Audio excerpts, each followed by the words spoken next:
يا ترى كم من اليوم حنا، أو كم شخص في اليوم لا يخشع في صلاته؟ وهو الأمر اللي بتكلم عنه اليوم، الخشوع في الصلاة. هل نحن نخشع في صلاتنا؟ هل أنت تخشع في صلاتك؟ هل أنت تخشع في صلاتك؟ هل أنت تخشع في صلاتك اليوم؟ وما هي الأشياء التي تعيننا على الخشوع؟ أنا عندي اليوم طريقة أستخدمها، أسأل الله سبحانه وتعالى أن يجعلها خالصة. متى ما طبقتوها قطعا، وأنا أقسم بالله العظيم أنك ستخشع. أقسم بالله العظيم أنك ستخشع في صلاتك. أقسم بالله العظيم ثلاثا أنك ستخشع في صلاتك. كيف؟ أنا بقول لك. رقم واحد، إذا جيت تتوضأ استحضر الوضوء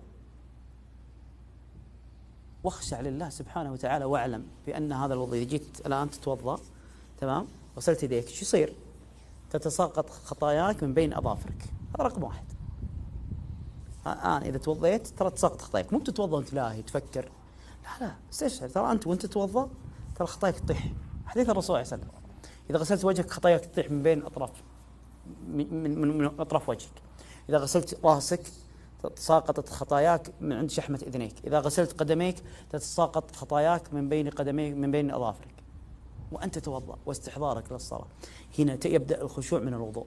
ثم في حديث عظيم عظيم عظيم إذا استحضرته والله أنك والله أن جسمي قشعر، وأقسم بالله أني كل ما أجي أوقف في الصلاة أني أستحضر. هل تعلم أنك في الصلاة إن الله ينصب وجهه أمامك أيها المصلي؟ لا إله. في الحديث الرسول صلى الله عليه وسلم يقول إن الله ينصب وجهه أمام المصلي حتى يلتفت فينصرف. قال بعض أهل العلم، وقال العلماء، أن حتى الانصراف المعنوي وليس الانصراف، يعني عشان كذا الالتفات في الصلاة خلاص تبطل صلاتك. إذا التفت في الصلاة تبطل صلاتك. ليش؟ لأن الله خلاص انصرف عنك. وجه العظيم سبحانه جل جلاله وجهك في الصلاة، ما تخشع. إذا استحضرت هذا في قلبك ما تخشع. كيف ما تخشع؟ كيف؟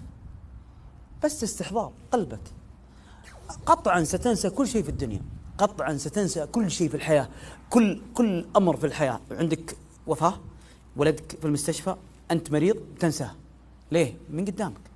لماذا تنظر إلى الأرض؟ لماذا الرسول صلى الله عليه وسلم قال انظر إلى الأرض؟ لأن الله سبحانه وتعالى وجه أمامك. استحضر هذا الأمر. ثلاثة، وهو أمر مهم جدا في الحديث أيضا، أن الرسول صلى الله عليه وسلم يقول في الحديث القدسي أن الإنسان إذا كبر للصلاة وقال الحمد لله رب العالمين، المفترض أنك تسكت. ليش؟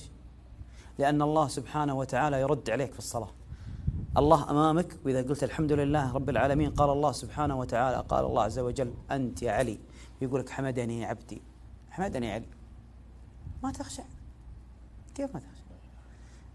الرحمن الرحيم أثنى علي عبدي، مالك يوم الدين مجدني عبدي. بعدين تكمل صلاتك وتدعو، قال سألني عبدي ولعبدي ما سأل. لا إله إلا الله. كيف ما تخشى أيها الإنسان؟ هذا الاستحضار بس، ترى قلب، استحضر هذا القلب والله أن تخشى. جربها في أول صلاة جاية، جرب هذه أو طبقها من لحظة